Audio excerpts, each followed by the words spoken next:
Good evening, everyone. I'd like to call the Mashpee Public School Committee business meeting for July 19th, 2023 to order. And our first order of business is the Pledge of Allegiance.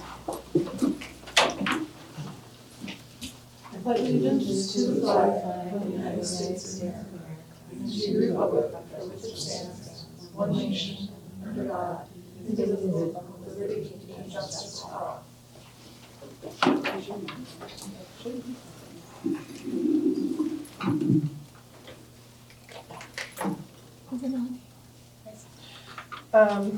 Okay.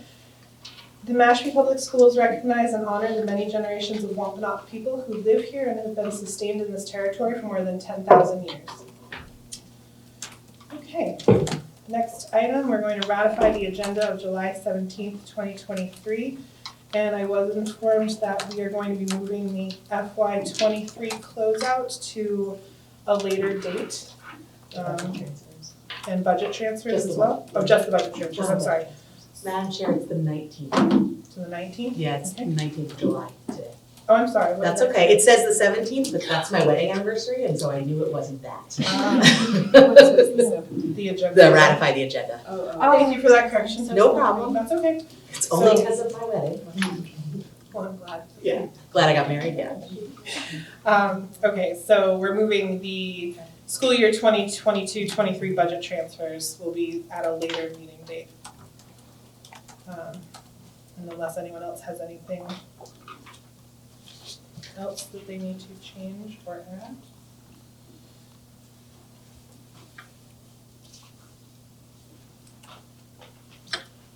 Madam Chair, did you receive any feedback from the other two members who are not here today in regard to the self-evaluation form? I did not, and I don't believe the superintendent did either as of yesterday morning, but. As of this meeting. I'm not surprised. Okay. Okay. I'll entertain a motion. I'll make a motion we approve the agenda subject to the edits, two edits noted. Second. It's only one edit, I believe. I There's misspoke. two. Oh, there's two. Oh, no, it was the 17th. It's- Oh, that's right, Yeah. I'm sorry, you're right, sorry. Sorry. They didn't conflict. Thank you, Tom. I think Danny said. Dan, Oh, sorry, I'll second. Dan, how do you vote? Yes. Don? Yes. And I also vote yes. And I believe we have someone, at least one person for public comment. And just a reminder, you have 3 minutes for public comment. My daughter Ashley Callagher is a 2020 graduate from Mashpee High School. Her senior year, she became the first female to score 1,000 points for the girls' basketball program. For her senior year, she raised funds to purchase a 1,000-point banner to honor athletes that have scored 1,000 points, as well as any future athletes that score 1,000 points. Mashpee is the only school in the South Shore League that does not have a 1,000-point banner in the gym. The athletic director told Ashley that she would not be able to hang the banner in the gym. Individual accomplishment awards are not allowed in the gym, but he would hang it in the athletic hallway. This didn't make sense because only students, faculty, and staff are allowed in the athletic hallway, and the banner would not be visible to anyone visiting the gym. I asked the athletic director about this, and he said he was honoring the wishes of the former athletic director. This was not true because I talked to the former athletic director, and he said that it was not him that did not want individual accomplishment awards in the gym. On February 2nd, 2020, Ashley emailed the superintendent about the athletic director not allowing the banner in the gym. The superintendent responded saying she would discuss this with the athletic director. After not hearing back from the superintendent, Ashley emailed the school committee on May 11th, 2020. She received an email back from Mr. Gorman saying that they spoke to the superintendent and the school has a standing practice and precedent that only team banners are displayed in the gym. If this is the case, why did the superintendent say that she would discuss this with the athletic director, and why did the athletic director tell me he was honoring the wishes of the former athletic director? On August 22nd, 2020, Ashley emailed the athletic director about ordering the banner. The athletic director responded with, "Please let me know what kind of banner you were looking for." Ashley had left for college, but over the next few months, she and the athletic director communicated about the banner. The banner was finally ordered in December 2020 and arrived in January 2021. Ashley emailed the athletic director on January 16th to let him know the banner arrived and asked if she could drop it off. She did not receive a response. She emailed him again on February 3rd, 2021. She did not receive a response. She emailed him again on May 18th, 2021. The athletic director finally responded saying, "Feel free to drop the banner off anytime, and we'll put in a work order to have it hung in the athletic hallway." Ashley was busy with work, and honestly, she didn't want to drop the banner off to be hung in an athletic hallway where no one would see it. In August 2021, I emailed both the superintendent and the athletic director to ask what the reasoning was behind the school not wanting to hang the banner in the gym. Who made this decision and why? Why is there a whole wall in the Quashnet School gym with names of individual students that successfully completed the rock wall, yet a 1,000 point banner honoring individuals that scored 1,000 points for the basketball program isn't allowed in the high school gym? The superintendent responded saying, "I am writing to ask that you please drop off the banner to my office by next Friday, September 17th. Raising funds for the banner was a part of the Ashley Senior Project. Donations were made for the purpose of purchasing the banner to be displayed at the school. The banner belongs to the district." The superintendent never answered my questions. I responded saying that we are disappointed that the athletic director does not want to hang the banner in the gym, and explained that I had asked the director what his reasoning was. He told me the former athletic director didn't want individual awards in the gym. If I can just continue. If you want, you're more than welcome to forward your comments to the school committee, but your time is up. And if you could, just for the record, please state your name and address, just because I'm not sure you started with that. Yeah, I was just trying to read this as fast as I I'm could. sorry, Mary Kelleher, 30 Pequot Road. So Thank you for your comments. and I have some photos of the banner, if anybody would like Yeah. to look Do you want at me it. to take them or do you want to mail them? No, Or I'll send just leave them here. You Okay. can- you can I'll look just at 'em. pass them. And like I said, feel free to email if you have Just more to so say. you know that, just so you know that the banner has never been displayed anywhere, and we were told that it would be hung in a visible location at the gym. Do you want me to hand this in too, or are you going to email it to them? I can email it. I had emailed all the emails back and forth to Okay. Mr. Whedon. He suggested I come here tonight. Oh, I thought I'd be able to get through all this. There's just so much back and forth. that- Okay. Well, feel free again to email to myself as the chair, to the board as a whole, either way. Okay. But unfortunately, time is up for public comment, so thank you for your Okay. comments. Thank you.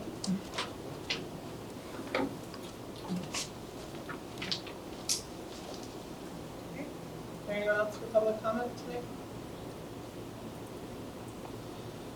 All right, next item, approval of minutes from the June 20th, 23 meeting.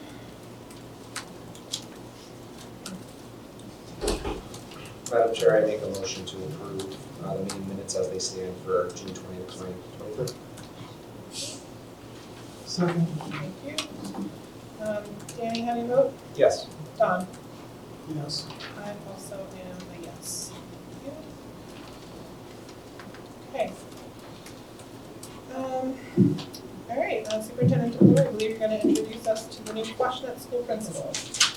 I am, it's my pleasure. So I don't know if Elijah wants to come up to the table there. I know that Elijah has attended meetings and we sort of briefly referenced that he was here, but I don't think we formally acknowledged how happy we are that he's part of our Mashpee team. The process was pretty extensive from my perspective. There was a large committee that went through applications. I believe there was about 11 members on that committee. It was led by Dr. Hansman and Dr. Curley. It did include Quashnet student as well as parents and representatives from the community. Various candidates were interviewed and 3 candidates were put forward. What was interesting, I think, in the process is I was able to then sort of be part of the audience when each candidate met with the teachers at Quashnet. It was voluntary for them to come, but a large number came, and they had an opportunity to ask questions of each candidate. And then there was also an opportunity where members of the student council at Quashnet, 5th and 6th grade, were in this space as well and able to ask questions. I will say that Elijah, or Mr. Switzer, was very engaging in all of the instances that I observed him in terms of the interaction and respect he showed to our kids and the attention that he gave to teachers and their questions. tends to be very stressful for teachers when they have new leadership. It doesn't matter if they know the person or not, it's a change, and change is hard. So I really appreciate how he has taken that into account. In terms of his background, and I'm going sort of by a little piece that he gave, and I will say up front, he did not officially come on board till July 1st, and he was continuing in his previous role as assistant principal in another district.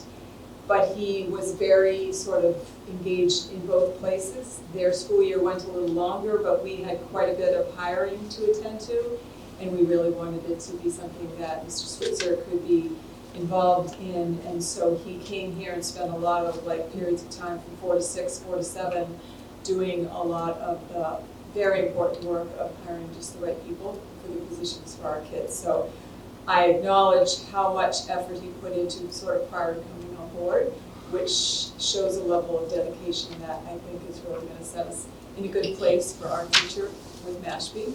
But a little about Mr. Switzer is he is a Cape Cod native. He grew up and went through the Falmouth schools up until the Falmouth Academy time. Yeah, 8th grade, I went through Lawrence. Up through 8th grade, he went through the Falmouth Public Schools. He went to the University of Iowa. He earned a bachelor's degree in elementary education, and then he taught 2nd grade, 3rd grade, and 4th grade in Falmouth.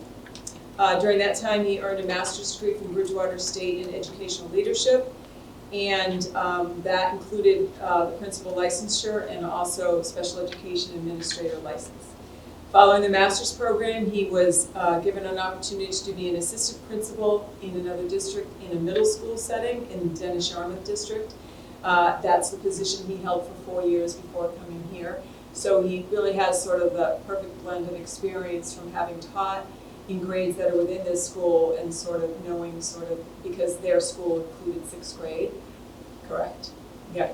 So he's had a good opportunity to be around students at various developmental ages. He does live in Woods Hole. He has, he's married, he has a pet. I don't know what his dog's name is or his 2 cats. But I think a little bit of exciting news is that he is soon to become a dad, and we're very excited to be able to share in that. It's always, for a while there, maybe 10 years ago or whatever, it felt like there was a lot of people dealing with loss because of parents and the age of our staff, and then we kind of switched over, and so it's much more feeling like it's the season of rebirth and babies, which is so much wonderful to be part of. So I just want to say too that Elijah has been a really good communicator so far. I've been impressed with how he lets his staff know that, okay, this is the person I've hired for this grade, and this is a little background on them. So he's really kept them in the loop, and then he's been very informative with parents, and just sharing sort of who he is as a human being, which I think is pretty genuine, and I don't think there's really a different version of him. He's truly the person that he is, and he is representing well on our admin team in terms of being the only male. So I don't know if you have any questions for Mr. Switzer, but he is available to answer questions. But I just want to say again, what a welcome addition he is to our team. We are in a situation where basically all 3 of our schools will have a new principal for this school year, which is a little bit of a unique experience, I think. But at least I can speak for 2 principals that are outstanding. Danny, Tom, any questions, comments? No question, comment. First off, welcome. Thank you. Second off, congratulations. Thank you. So to be Papa there. And obviously it's a small community, right, here on Cape, and knowing folks from the Dennis Yarmouth region, they have nothing but positive things to say about you. So I think we're incredibly blessed and ready to receive you, and it sounds like you're rocking along, so thank you for everything. I appreciate that, thank you. It's glad to hear they said nice things. I worked really hard in that You position. paid them very well. I was gonna say the check's clear. Yeah, no, I worked really hard. It's my assistant principal role with UI, and I think that's really one of the big reasons that I was able to move here into this role. It really helped.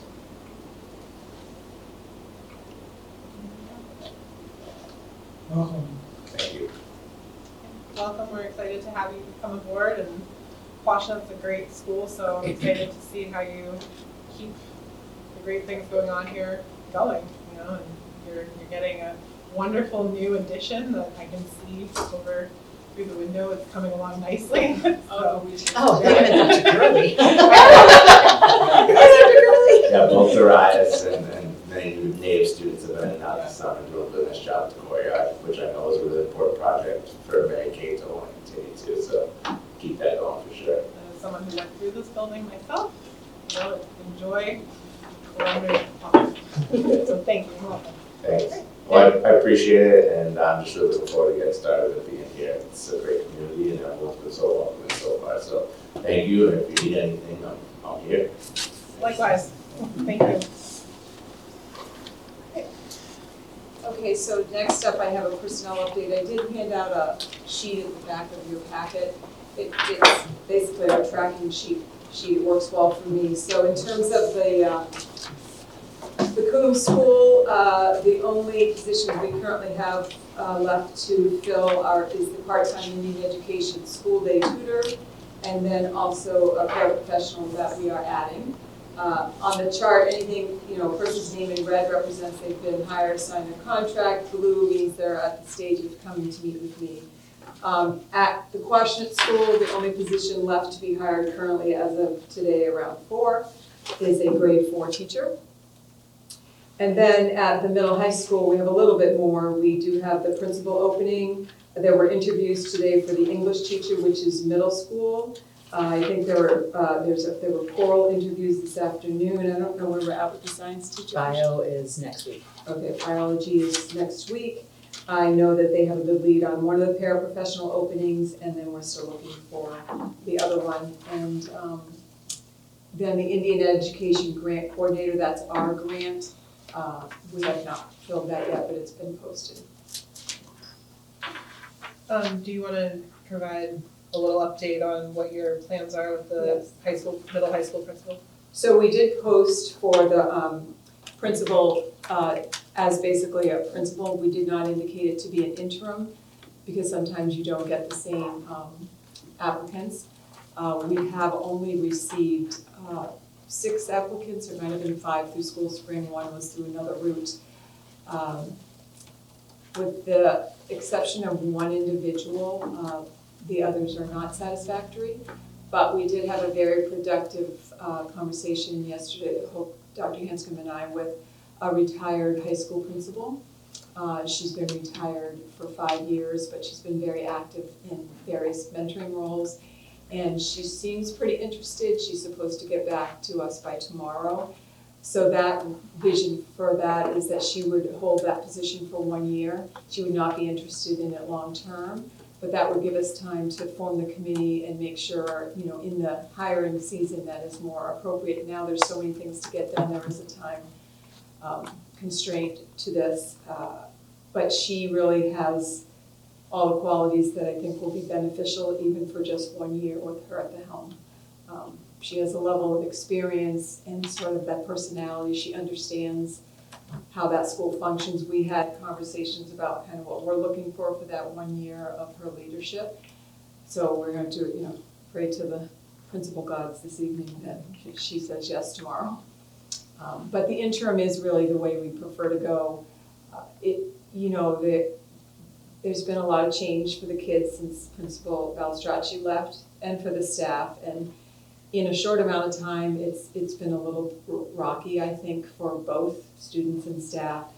And I think they need sort of a steady hand at the helm that really is focused on relationships, making sure students are heard and valued, making sure staff is heard and valued, and just working collaboratively. My messaging to her was sort of to leave the school better than when she takes over in that year, so that it's a better place for the person that we hope to find who is committed to 5 to 10 years in that role. And the committee, just to clarify, just so maybe the public understands what that search committee is. I mean, you explained the timeline, and I don't know about my fellow committee members, but I understand, this time of year it is difficult to find qualified people looking for long-term positions, which is why I understand the interim position, but could you explain or kind of describe that committee that will be formed to search for the long-term principal? Yeah, so as we generally do, it will include teachers our staff members, not just teachers. It includes generally a representative from the community, a representative from the tribe. Students are definitely involved with that as well. And we do go through a pretty strong vetting process to get to the point of the interview stage. We don't always hit the mark.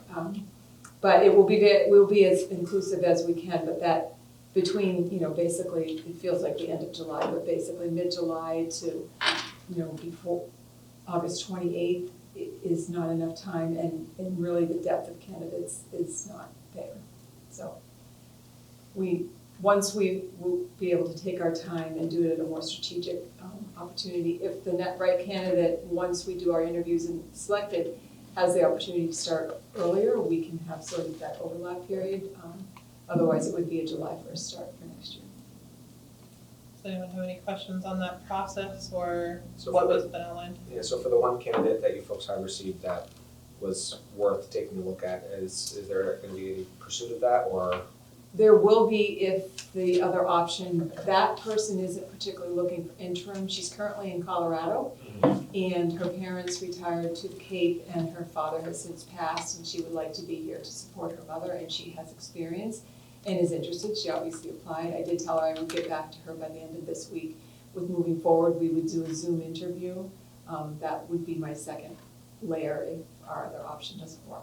But she's licensed in Colorado right now, right? She's licensed in Colorado, but she has, done the research to find out what she needed to do for licensure in Massachusetts, and I believe an emergency license would be available, but she would continue to pursue being licensed. Thank you. Would you have time to form the committee in that instance to speak with her? Or, I know students, and faculty. It might not be as sort of broad and formal, but we could include, we could sort of do an initial vetting and then include some other people to get some. Again, just It's just getting, unfortunately, it's very tight for things that need to get done before school opens. Any other questions? Okay.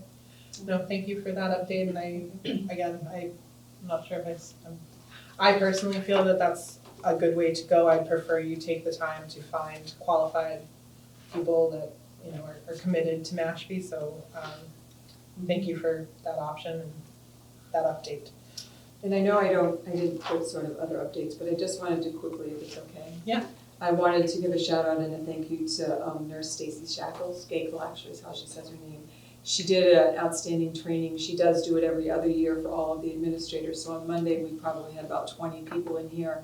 And she does the first aid, the CPR training, the use of the AED. She's just so thorough and so good at what she does, and well received, and you kind of have fun at the same time. And then an update is that the Falcon Discovery Camp started this week. We have 107 students enrolled. There are 4 buses, I understand, transporting students. And so, like I said, that's a 4-week program, and it's 3 days a week, Tuesday, Wednesday, Thursday, so that's going well. And just quickly too, as a reminder, on August 2nd, because we don't meet before then, is the National Night Out for Families that the police department and the fire department sort of do together. And that's in the police and fire complex at 5:30. That's a Wednesday night, so I just want to make sure. And we have publicized it for our Mashpee families. I think it's on the 151 side too, but if you're about to go, it's a good thing to go to. Any other questions for Superintendent DeVore? Yeah. Thank you. All right, and now to our Director of Finance. In your packet, you have an updated FY23 of where we stand. My plan is still to encumber all of the payroll and not turn back any funds to the town at this point, and we have a small turn back on the expenditure line. This is still fluid. We do not close officially until the middle of August. So right now, we're bringing in all of our invoices and finalizing our encumbrance list. That goes down to Town Hall on Friday. That's why I've asked to move out the budget modification to transfers until then, so I have a better idea of where we stand. I will continue to make some budget transfers between grants and the general fund through our closeout, and I'll keep you updated with that. I've also included the FY24. We've just kicked off FY24. There is not much to report on at this time. But I do want to take the time to thank the people involved in the close. For a lot of people, community members think that school shuts down in summer, but for us, the business office, it's one of our busiest times of year. So I really want to thank all of the people who work on that. Start with Darlene Phelan, Jody Gallagher, Susan Checklick, Sherry Knitsky, and Margaret Messina. They all work in central office, and they do a lot to make sure this process goes well. And I'm very grateful for everything that they do.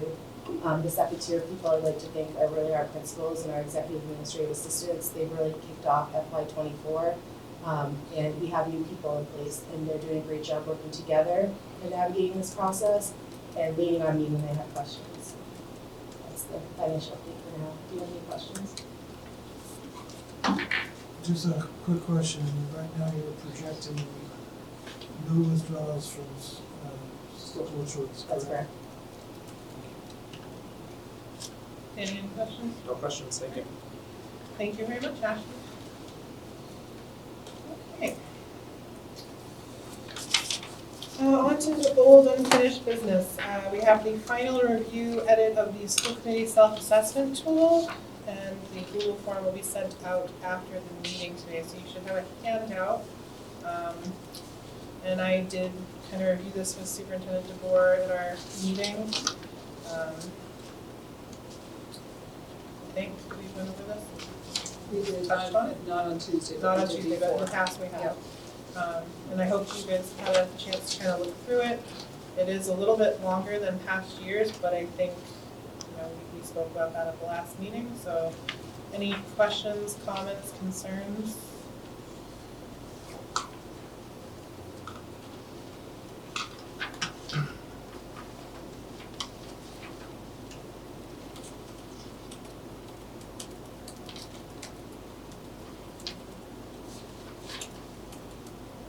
And again, it's broken out to the five standards. So standard one's listed at the bottom of page 3, provide responsible school district governance. Standard 2 is on page 10, set and communicate high expectations for student learning with clear goals and plans for meeting those expectations. Standard 3 is on page 14, create conditions district-wide for student and staff success. And then standard 4 is on page 20, hold school district accountable for meeting student learning expectations. And then standard 5 is on page 24, engage local community and represent the values and expectations they hold for their schools. And we did add, which I don't know if it was on the previous, we added that opportunity where you can add narrative for each of the standards at the end of each.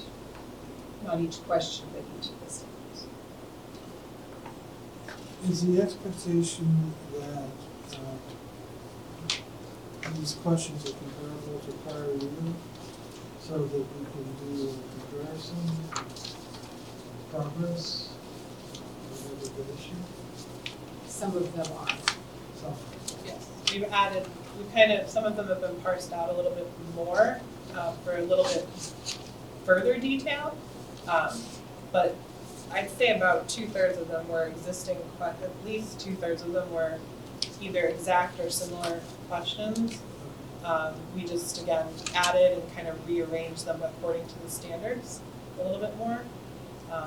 So for those questions, or when you compile the data, are you going to compare that to prior years? We will try to tag whichever ones are the comparable one. When we have the retreat, we'll make sure that we have the prior year data, and then maybe next, like I envision it sort of being tagged to the number. Is the way it goes.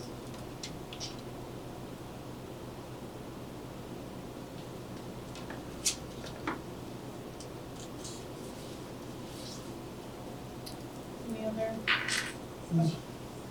One last question. So is this a Google form that's going to be sent out? Yes. I don't know if are you sending it or am I sending it? I'm happy to send it tomorrow morning. And when's the deadline? I What's it say on the, does it say anything?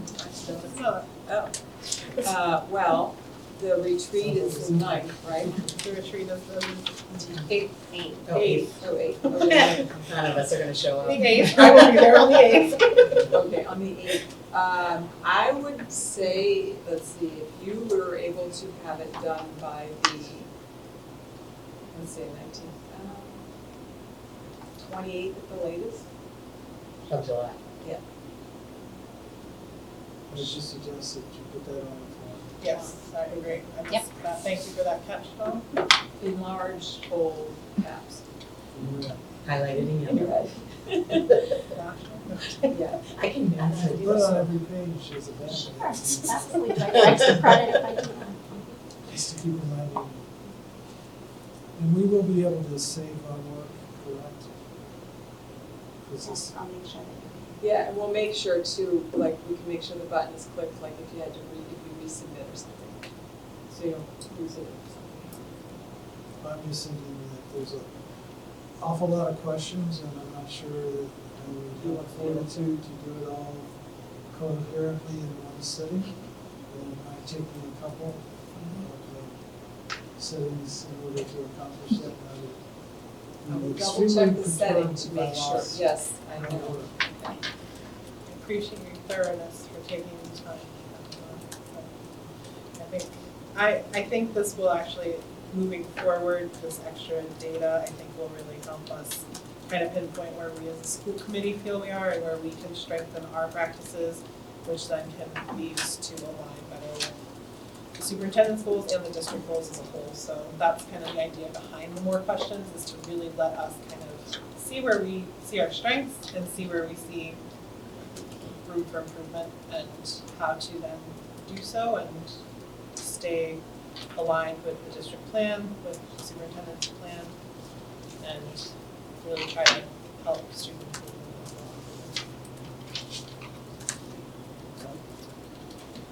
along. I believe we do need to vote on whether or not to approve this final draft, correct? We did put an asterisk. Yes, so I'll entertain a motion if anyone is willing to do so.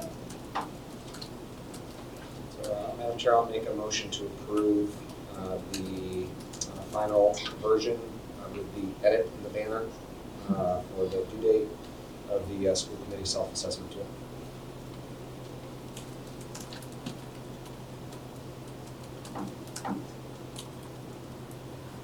So, Okay, any additional discussion? All right, Danny, how do you vote? Yes. Dawn? yes. And I also am a yes. Thank you. Forward to seeing what our answers are. All right, on to new business. We have the school committee agenda calendar. This is something that we get every year to kind of make the framework of what our future meetings will kind of, like kind of the big items that we kind of do throughout the year as a school committee. So you have that before you, starting with today's meeting. And it goes through June 5th, which is usually our first meeting. Actually, it's the last meeting of the school year. So if anybody has anything they wish to see added, amended, Superintendent Board has anything she'd like to say on this, but pretty much. No, we went over it. It is a great tool, so we don't sort of forget some things. We can always add it. It is a fluid document, so it's not set in stone. So if we miss something or something new presents itself, we want to make sure it's on there.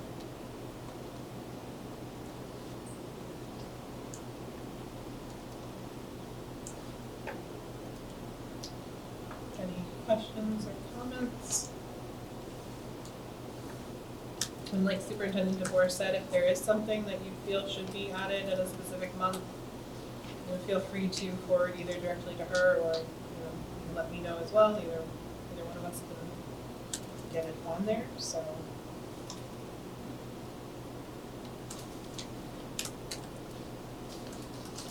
All right. If there's no discussion.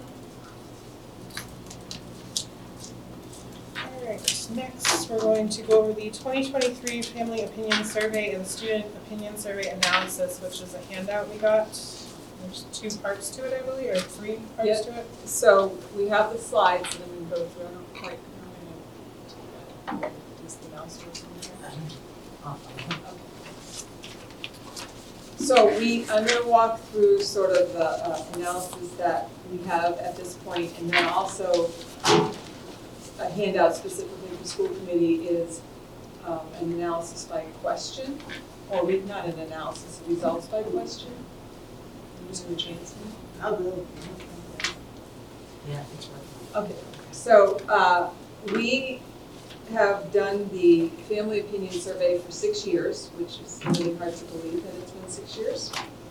And then we have done the student opinion survey for 2 years, 22 and 23. The second slide just sort of is a historical capture of what we have done. In advance every year of sending the survey, we have a focus group of parents that review and discuss and edit the proposed survey. It's generally sent out in late February, and it usually stays open for 2 to 3 weeks. In 18 and 19, we used SurveyMonkey as an online survey tool, but we also did paper surveys mailed home for anyone who did not respond electronically. In 2020, we used Panorama Education. We did not mail any paper surveys home. Note that that was also the year we closed, starting on that Monday the 16th for the pandemic. 2021 was when we switched to the Google form, which allows us a lot of flexibility, a little less flexibility with Panorama. We do not do paper surveys mailed home. Families did provide identifier information, which is kept confidential. None of the data collected is shared by name with any of the school level individuals. During the survey period, going back to 2021, that was a hybrid year, so that was an interesting year. We did try to capture a few questions related to that scenario. And then 22 and 23, we also used the Google form online. A separate Google form was sent to parents and guardians by school. We do know the number of families we have per school. No paper surveys were sent home, and families did provide provider identifier information. And then in 22 and 23 are the 2 years that we added students in grades 5 through 12 to be surveyed. That is done during the school day. Still has some glitches to it. The next slide is just sort of a summary of the 2023, both of the surveys. And you'll see that it was open from, let's see, it went out on 2/27/23 and remained open until 3/10/23, which was 2 weeks. The students were also given the survey on the 27th of February, which was the Monday following the February break. I will say we had sort of somewhat of a crash and burn glitch at the middle high school because apparently you can't all get on there at the same time because it was designed, okay, let's do it during this period, everybody do it. So listening to Dawn thinking about filling out your survey, some kids did completely fill it out and then there was a glitch and they had to do it again. They weren't really happy about that. Some teachers did persuade them well. When we talk about participation rates, there are still so many variables that I can't control, which makes me wonder why, particularly with student participation, it's not higher. There's sort of a captive audience, although they don't have to do it, but it has to do with sort of, I think, the mindset and how we promote it. So obviously I think I have to do some work there. So the next slide shows the response rate. So you'll see that it held steady at 36% of our families participated in the survey. This is only a graph showing family opinion survey, not student. So, I mean, obviously 18% in 2020, that's COVID time. And we have a goal of continuing to grow. We just have to figure some other methods, I believe. The next slide, which is I will agree, small in print. It has 3 years worth of information. So if you look at mainly the top one, which is 2023, you see the number of families at each of the schools and the number of families who responded. So you get that percentage of response rate, that is rate. You also see it broken down by student, and then also looking at, so one family might have had 2 students at Coombs, so we try to capture that information, you have that response rate, and then it kind of gets weighted based on, you know, how many families are in terms of the total. So the response rate, so going back to the previous slide, we looked at the first green column to get the weighting that landed at the 36%. Then you have the data on the students, and so you can see that 5th and 6th grade had 217 students and 183 responses for an 84% participation rate, which is up 1% from the prior year. 7th and 8th grade had 241 students, 191 participated for a 79% participation rate, which is also up 2% from the prior year. But in grades 9 through 12, with 430 students, 244 participated at a 57% participation rate, which is down from a prior year of 65%. So we've talked about that in terms of the variables in place. I will say when we met with our Student Advisory Council and went over the survey with them, they shared different experiences in messaging. So in one class, we basically said they should have 20-25 minutes to do it. One class, the teacher said you have the whole class period to do it, and that's how that was, which was 55 minutes. Another student reported that they were told you have 10 minutes and then we need to get back to our work. So it's just hard to control. We need to do a better job of making sure we're all on the same page with that experience. What is the students that are listed there in blue? So the 671. That's based on the families. So, So the green the is 671 does match up with 7 through 12 in the yellow column. Right, but the 206 doesn't match the response that you Because have. that 206 is coming from parents. It's parents' responses, okay. Yeah. They're responding for students? Well, they're responding, but they had to identify that their child was in a certain grade. So those are their responses, but we kind of tried to group it by knowing who these parents were. They were the parents of who. Okay, so they responded for 206 versus 244, okay. Yeah. I got it, thank you. And then you have a little data from 2022 and 2021. in 2022. Did we do it the same way where we had it on one day for the students, where they had just one, No. or did we have it open? It was a little bit different because it, particularly for the middle high school, it was during that period 8 block, and there was more of a flexibility, and there was probably a different approach for how that was done. I think what I would like to see, like as I think forward for next year, is different grades will do it on a different day. I almost wonder too if it needs to be more than just one day. I know we're trying to use the school day, but Yeah. you know, teachers and planning their weeks might have one day where they're a little lighter, or you know what I mean? I don't know if that would help that consistency where some teachers gave the full block and other teachers only gave 10 minutes. If it's maybe they get the same 2 weeks and teachers just have to make sure that they get all their classes to. I mean, I know we can't force anyone to do a survey, but I guess I'm just thinking, is that part of the decline or the decrease? Well, we could decide, so I believe what we did this year was we picked a certain period on that day. Yeah. We could, because it rotates and changes, we could probably specifically say, you know, a class that everyone has English, and sometime over this week, please have them do it. The teachers did know ahead of time, so personally, if I was planning, I would have planned for that, but.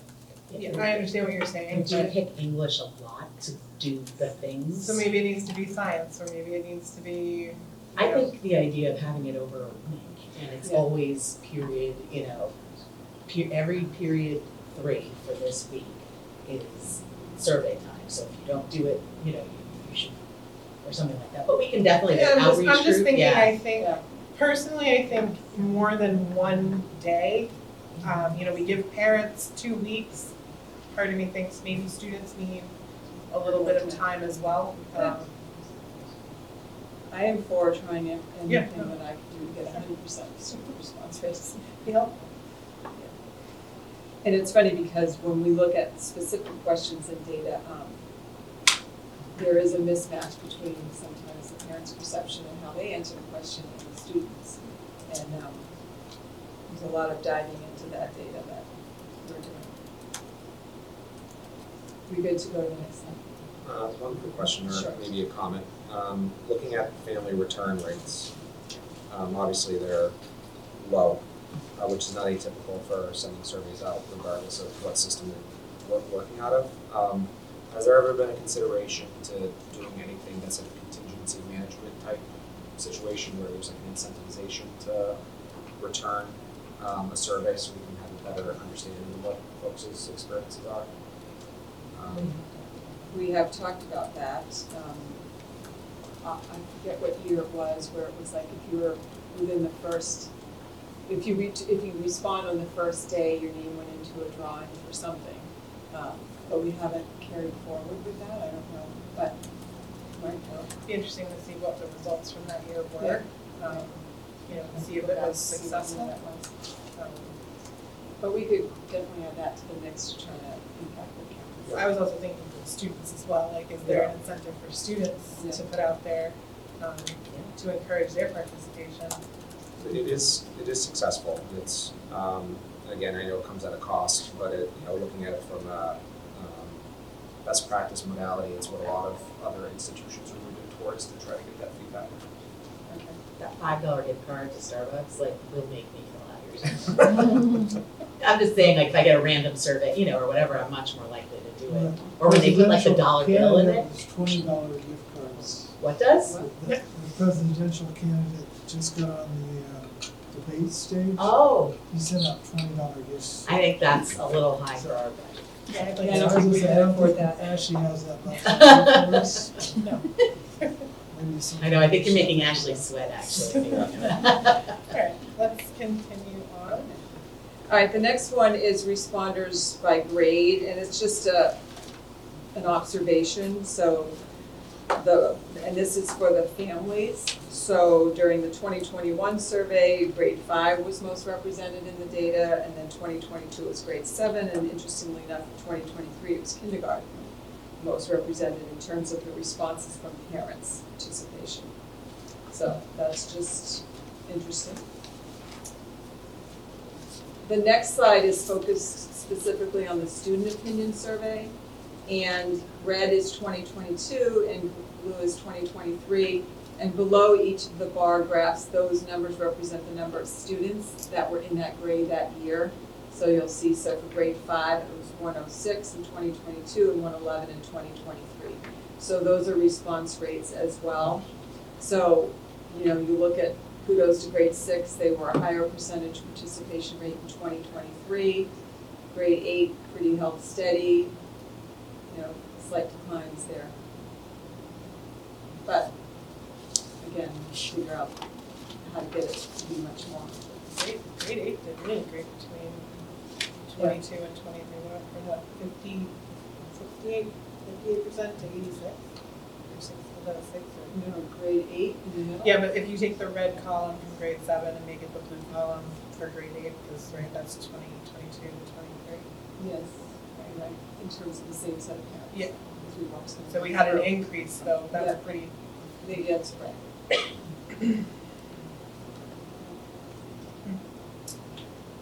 The next slide is showing 2 of the sort of legacy questions that have been on since the beginning.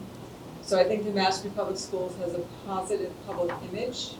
You can see that the parent guardians has gone down to 85% from a 93 in 2022. Then I understand the role of the school committee from the parent guardians, that has declined from 79 last year to 72% of responders. And then we have added the two data points for the 5th through 12th graders, and you see that Mashpee Public Schools has a positive public image, was 62, and that number is, I think it's 48. And then for the understanding the role of school committee, 55 down to 49.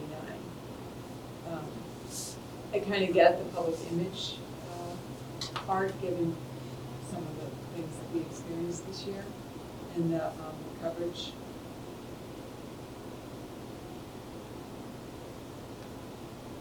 I think with students, they generally don't have a good understanding of many municipal bodies across the board. Hopefully, the student, school committee, student advisory committee Will help that. will help improve that number. Yeah. That's a great one. I see a school committee goal in your future. Oh, the list is being formed, don't worry. The next question was, the Mashpee Public Schools has a climate where diversity is honored, equity is provided, and inclusion is ensured. There's 3 years of data on that question. And so the first 3 columns are our parent guardian input, and then the 2 years from students. So there's some work to do there and to figure out what people were thinking about when they answered that question, what their personal experiences are. That's definitely an area we're focusing on. We've been focusing on, it's part of our plan for success. And then the next one is, I see Mashpee's portrait of a graduate reflected in school assignments. Again, a question tied to our plan for success. So for 22-23, you see the data there. I will say except for the MMHS parent guardians, it was an improvement from the prior year, 22-23. It's generally increasing. Which is great. The next question, which is, a little, requires a lot of looking into, but the question is, my child feels safe at his or her school, and the student obviously responding to, I feel safe at my school. So we have 4 years of data on that in terms of the parents. We have 18, and then we go to 21, 22, and 23 in those bars. And then we have 2 years from the students. So, it's definitely Coombs parents, which makes a little bit of sense, have a good, strong feeling in terms of their child's safety. I think Washington's pretty strong as well, although it has declined. The middle high school has dropped quite a bit. And then the student piece is very troublesome to me. So, when you think about safety, we need to see whether they have concerns about safety from outside intruders and that whole kind of a threat, or do they feel unsafe because of something inside? So there's pieces of that we have to find out. And is it psychological safety and physical safety, Right. one or the other? That was gonna be my question, is if there was a differentiation between physical and psychological. Not in the question. No, and we really don't define, like, do we all have a common understanding of using the word safe, because it could be interpreted differently. We're definitely, though, focusing on that. So I will say, so there's a little bit of takeaways about student voice is really important for us. Like I did say, we've met with the high school student advisory council to review the survey. There are a lot of questions, but really getting their input is helpful before and after the survey with the data. We're working at the district level and school level to determine the why behind the 23 data, specifically to those next 2 sheets that you received as handouts, which is each question.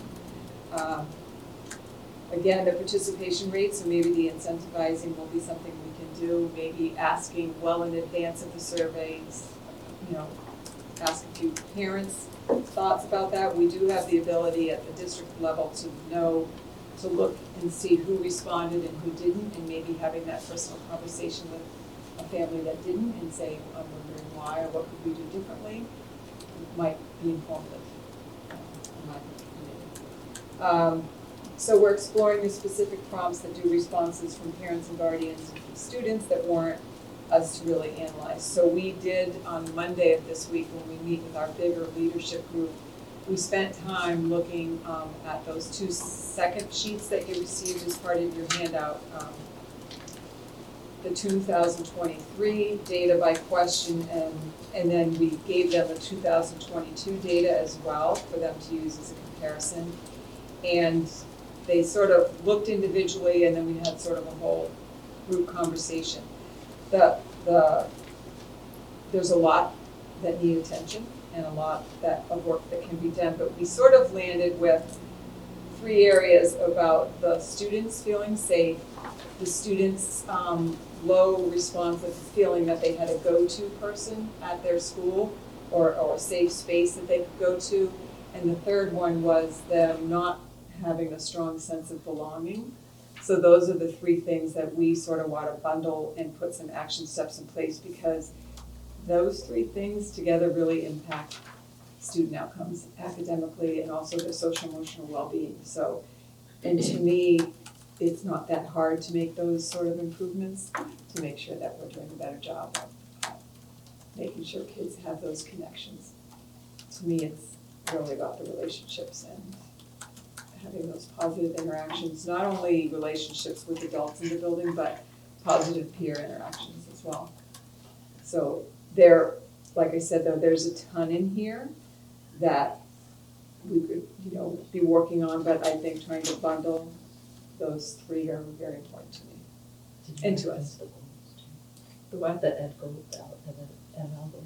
Yes, so we also started to work on with that group, and we'll be finishing, and we worked on it today as a district leadership team, is incorporating the data from here, obviously not all of it, into our goals that would be a student learning goal, professional practice goals, so that we can bring it to life and have it have a purpose for every staff member who's doing goals anyway, so therefore it gives value to that work that they're doing. So particularly in the student outcome goal, the one we've currently in draft mode, it is focused all around the safety and belonging and having that go-to person.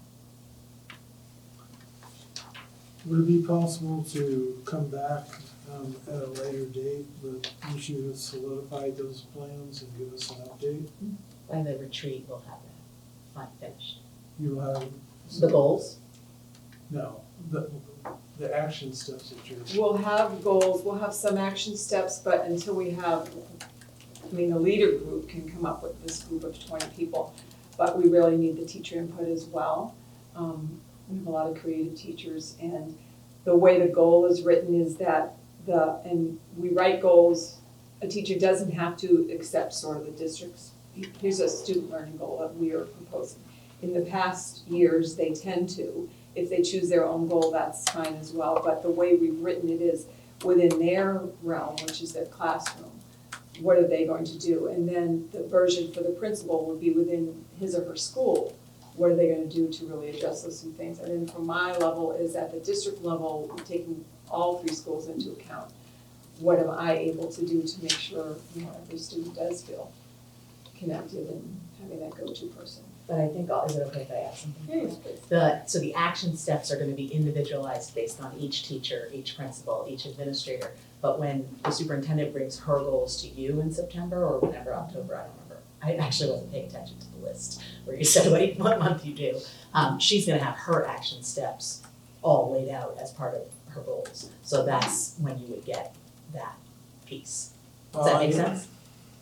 It does, but I guess just focusing in particular on these 2 items in regard to the climate in the schools and the safety,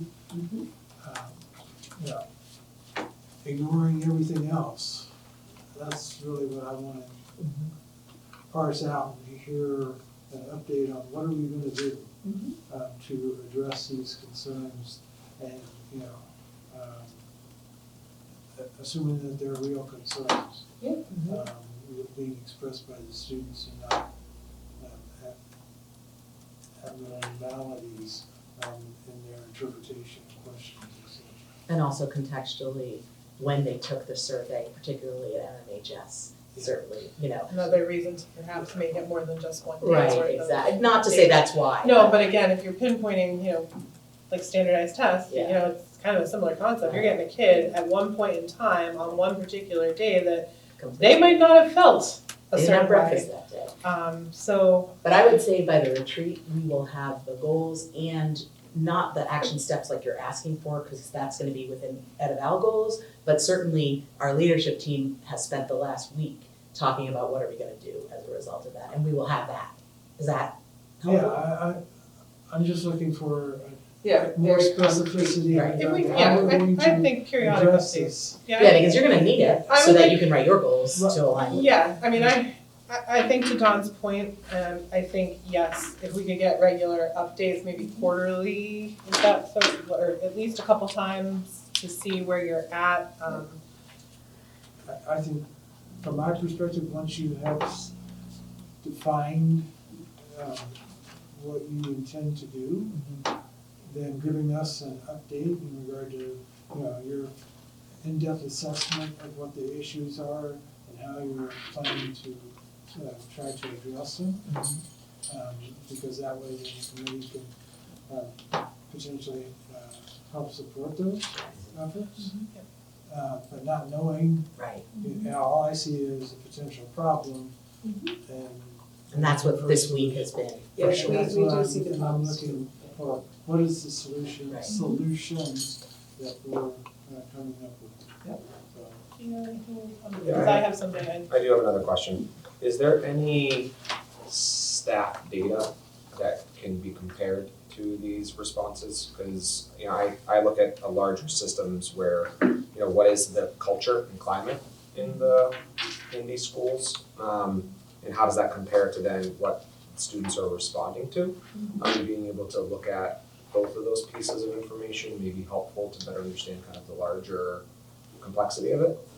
So we haven't included staff in the past. It gets sometimes a little more challenging because contractually, the association does tend to want us to survey that they don't have more control over. But we could certainly vet with, like, when I meet regularly with the union president, a series of questions. And as I think they just sometimes want more control over the resulting data. So it's like sometimes they want to do their own survey, we do our survey. It's a little more glitchy with staff, but I do agree that their input and their perspective matters a lot. And we should be collecting information from them. perhaps we have a liaison at, you know, maybe they could attend, because this does have a working group, Yeah. right? It's a working Outreach, group. Outreach has a working group, which is because this survey is the school committee survey. So there is a working group, perhaps we invite one or two staff to come when we are kind of reviewing and crafting for next year. My other thought too, you know, you mentioned speaking to parents, and maybe we bring this up at the retreat as well, but you know, I would love to be able to talk to some of the parents too, both those who submitted and those who opted not to fill out. You know, whether we do like a coffee hour or, you know, something that's, I don't know if it needs to be in a public session or if it's more like a workshop, which still would be a bit of a public session, but I'd love to hear from parents, you know, as to the why and why not, you know, like what, we have this data, that's great, and, you know, I do think where some of these drop so dramatically, you know, you've identified it as district leadership. I think, again, because it is a school committee survey, perhaps we look at whether we do a focus group, whether we open it up to more parents who are the test group. I don't know, I guess I'm curious as to what Mashpee families, you know. So anybody who's watching, feel free to let me know, because I do think it's important to hear, and that's what the survey is intended to do, is to help us identify what they're feeling about the district. And if, you know, we're getting lower response rates year over year, which it does seem to be, unfortunately, kind of going down when you look at the numbers, I'd like to kind of, I guess, know why. You know, what's deterring you from answering, or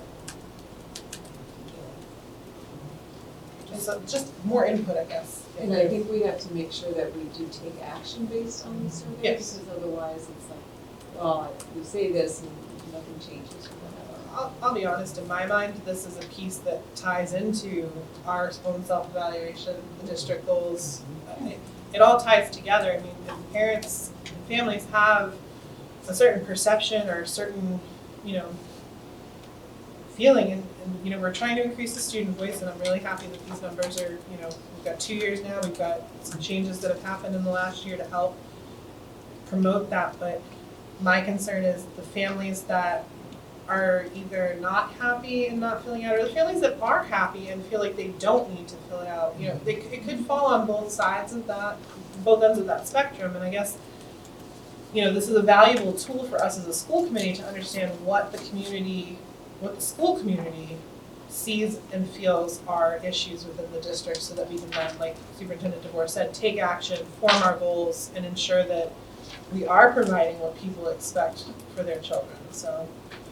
And also, we've talked about it, but the option of neutral or is hard. Like I look at the one that you're gonna be doing, and you have to take a stand one way or the other. It's either We strongly have had so support, many arguments about that, strongly right, over the years. support, disagree, strongly disagree, but we've got this Neutral tells us nothing, neutral, and it's and so we don't easy. count them. We don't count them good and we don't count them bad, but I feel like you gotta be like a little more one way or the other, like pick something.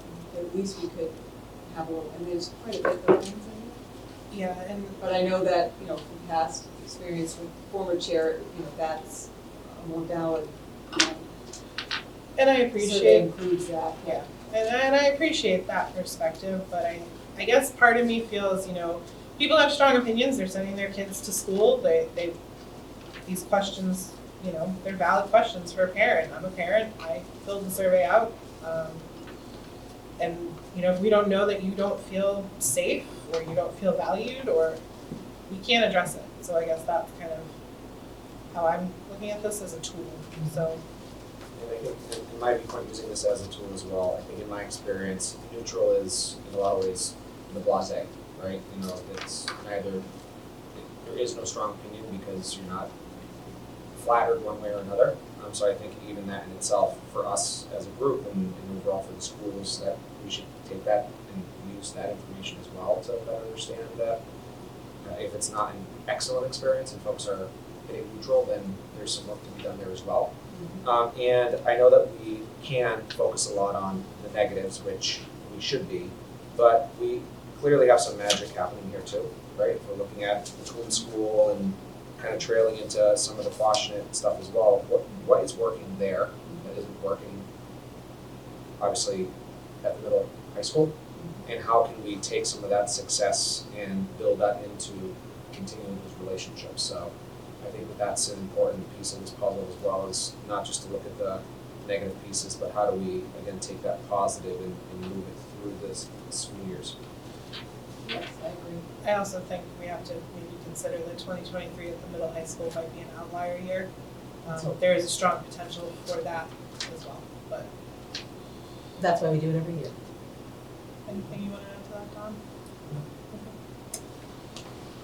All right. Thank you for that data. It's very informative.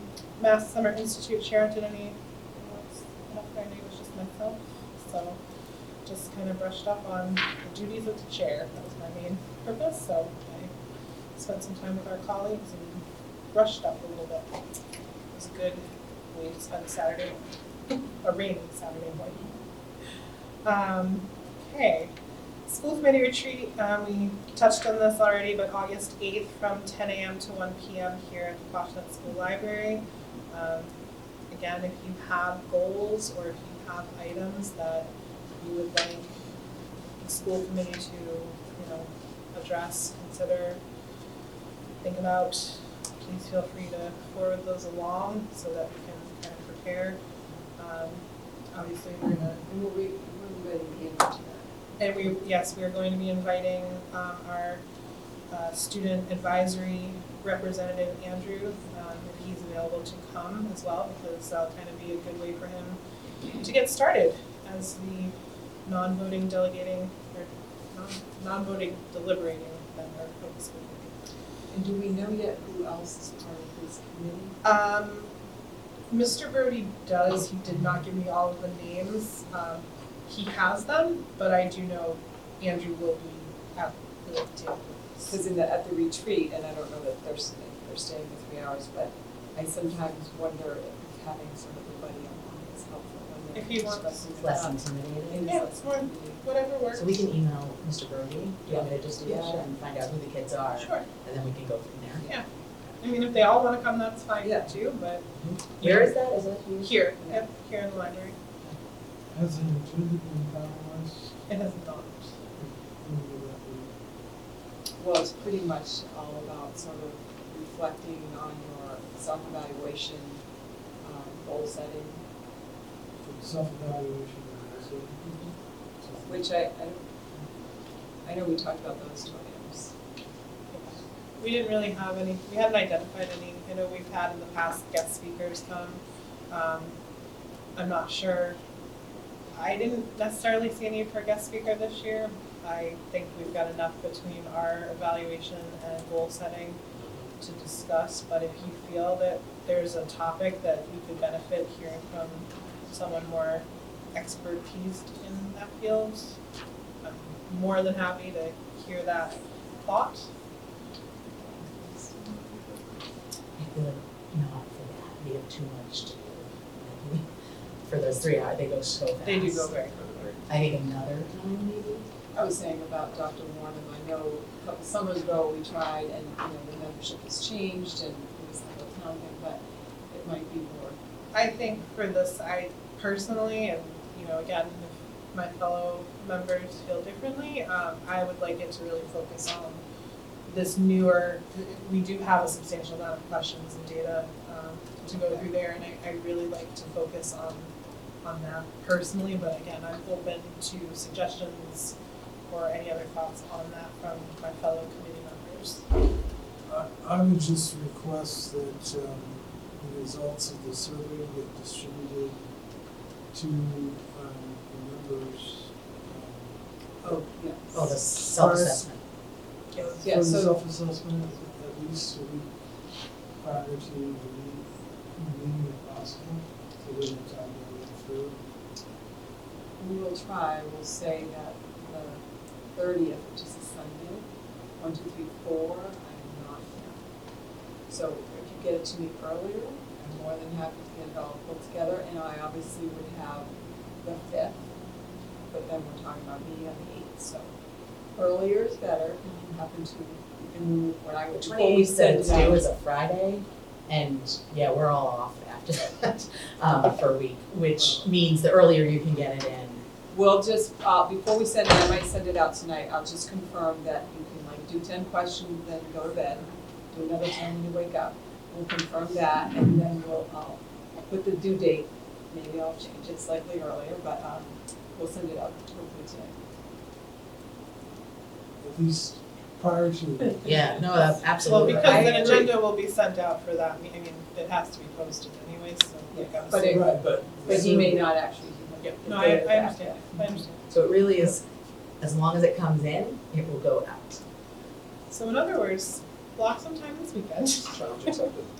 I mean, it is, a Google Challenges. form creates a very quick, but there's a lot of questions, so it's like, you need this spreadsheet that goes like way this way with, 5 members down that way. Once we change it the other way, we could do that. That would make more sense to me. But yes, I agree, we should have it prior to, so perhaps the second, we should be the That would be the second, week that we made the due date. we made it July 28th, didn't we? We did, I'm saying maybe I was thinking the 26th, but that might be too short a turnaround. Yeah, today's the 19th. Even if it was like Thursday. Yeah, if it's the 27th, I mean, 27th. I'm not going anywhere that I couldn't look at it and get it back out to you. But you need to take your vacation. No, I know, but we'll Okay. figure it out. Alright, As long as we get it at least a day or two before. Absolutely. Okay, I'm gonna put it July 27th. That's something that was. Yeah, no, I get that. And we show up to a meeting, that's the first. Me too. Yeah, it's not I efficient agree. to sort of digest, I know. I agree. Yep, thank you for bringing that up, Tom. Okay, next. I'm very, very excited. This has been, as you know, a passion project of mine for the last year. But we finally have our Student Advisory Council. Part of the Mass General Law that pertains to student advisory councils is that we must meet with them every other month. The committee as a whole, which would apply also just, quorum, so it doesn't necessarily have to be all 5 of us, however, it might be beneficial for at least 1 or 2 to be all 5 of us. But they have elected Senior Andrew Kelly to be the student representative. From my understanding, and when I spoke with Brian Brody, who is the advisor to this council, the faculty advisor, he said Andrew's very excited to be a part of it, and hopefully we'll get him set up with a mask, get him kind of hooked into the student advisory and mask student advisory committee. I'm sure Sherry can do that. And if not, I can get him the Instagram account, because they do have a pretty active Instagram account for the student advisory kids, and I know they, he's able to go in November if he'd like to the joint session. So all of those things, Danny, I don't know if you've followed any of this along throughout the last year, but basically he's going to be a deliberating, non-voting member of the committee representing the students. And I don't know how, I'm not totally sure how it was presented to the student body, but I don't know if maybe there's something that we need to let them know, like, hey, you have this, I know they know you have a committee that advises you as a superintendent, but maybe we need to let them know that they also now have an advisory committee that's right on the school committee as well, and kind of what that entails. And I don't know how we would present that to them. I think we could have kids who represent them go into homerooms and talk, Yeah. I mean, it would take a little bit, but they could split up Yeah. and hit homerooms and say, hey. And, the connection to the other important piece is getting him connected to that group. There are other students who can explain how they handle it as well, so. But this is this proposed schedule for those joint meetings that we have to have with this advisory committee. We proposed it a little later. We thought maybe, get a pizza or something and have our kind of agenda setting, in a sense, meeting with them. It could be in person. We could even probably do it virtually if we needed to or wanted to. But those are the tentative dates. We started with October because we figured everyone would need to get settled for September. Any questions or any glaring changes that might need to happen with those dates?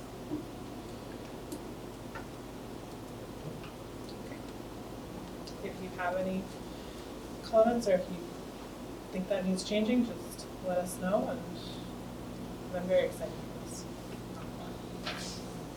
The time frame, I don't know the constituents, makeup of the advisory committee, but 5:30 works as far as for any extracurricular activities that they're involved in.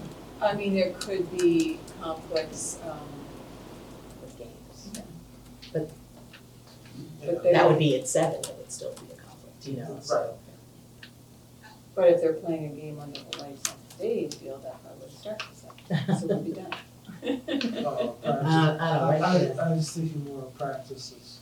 Yeah, they're generally done by 5. And I also know the coaches usually are pretty willing to work with the kids when they have other, and it's not like it's not a weekly thing, it's, once every other month. So I don't foresee it being too much of a, We could make sure it's communicated to the coach as well, it's not like they're just not coming.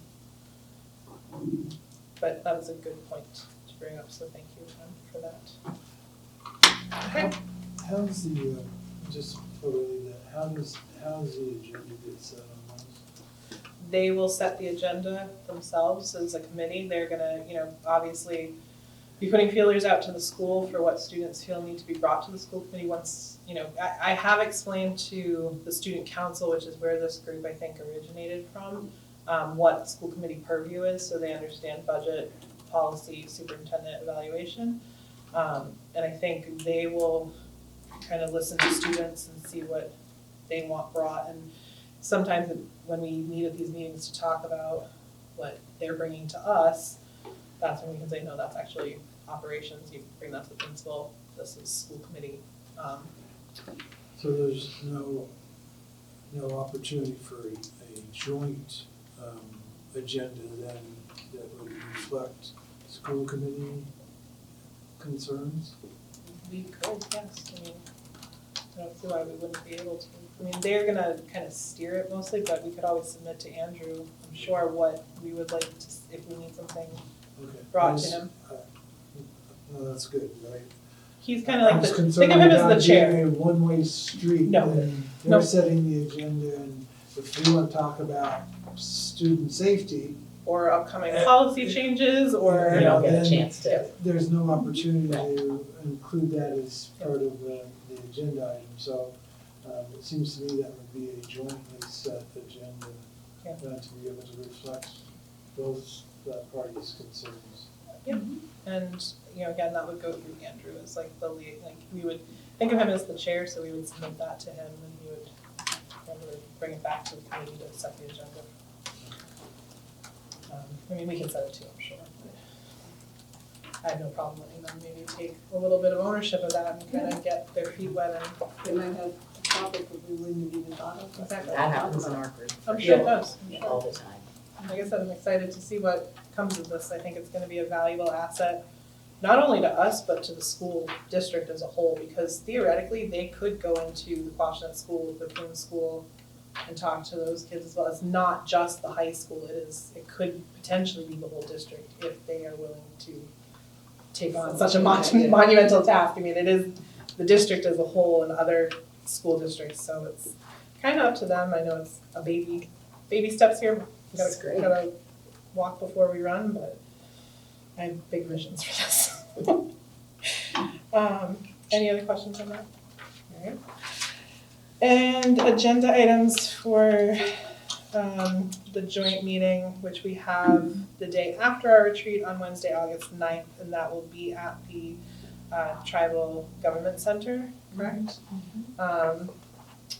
I believe they're meeting tonight, and that's why one of our fellow members isn't here. I believe they were working on the agenda on their end. Do we have anything? I think we had discussed a couple of items. You know, from our perspective, it was sort of to do an overall update of, you know, maybe reflection on the past year and moving forward, what some of the plans are.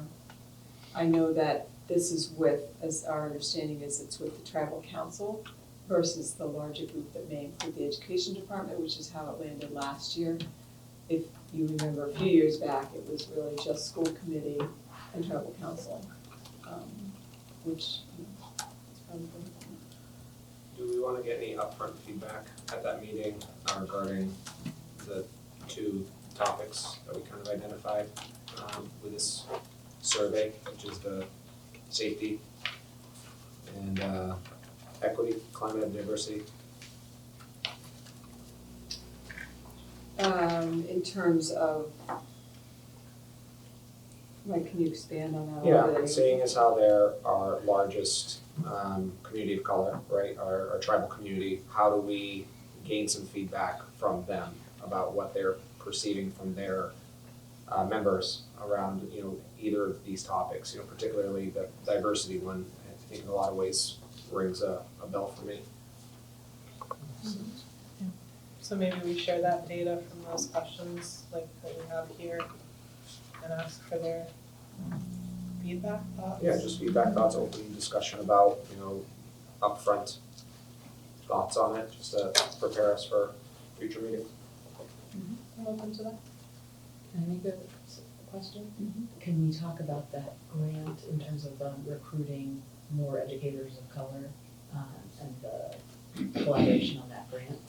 Because I think that's also part of, or no, is it not? Well, I think we could, but I feel like sometimes that lands under the education I department gotcha. and whether the council, I'm sure they know. But it's not, It it's may the have been council, it's not the submitted by education. them, but That I'm might not be- sure. That might be more for our partnership meetings. Yes, you're right. But I do think that, yes, we should talk about that at some point, but maybe more for the partnership, whereas the Right, that. tribal council, I think, having a more high-level view of things like that. like what Danny brought up with those two questions, I think that'll be a good addition to the agenda. Any other comments? Again, if you have anything you think of that didn't come to you tonight, please feel free to forward on. The agenda for that is usually finalized like a week before. It'll be done Sherry can reach out after Yeah. Yeah, to Cassie over there and Yeah. whatever Sounds good. they have. yes, Sounds we talked about sharing. good. All right. Any items that the chair did not reasonably know in advance? Okay, hearing none. And do we have anyone else for public comment today? None. And with that, we have dispensed of the agenda, and it is 6:56. So, meeting is adjourned.